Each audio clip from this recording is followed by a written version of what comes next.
Жамбузская область, Хурдальский район.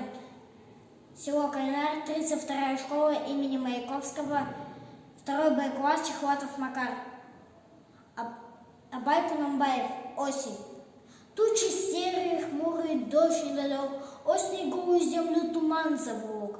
То ли от сытости, то ли чтоб согреться, резвясь, стригунка догоняя в степи стригунок, ни травы, ни тюльпанов, и всюду затих звонкий гомон детей, смех парней молодых.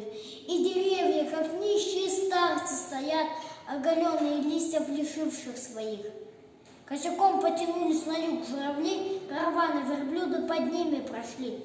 И ваух, уныние и тишина, смех, веселые игры остались вдали. Дуют ветры, становятся все холодней, суша мучает стариков и детей. Псы голодные ловят мышей полевых, не найдя как былого объедков костей. Ветер пыль поднимает над степью черно. Осень сыра, ну так уж заведено. Плох тот обычай, нельзя разжигать очага. В наших юртах теперь неуютно, темно.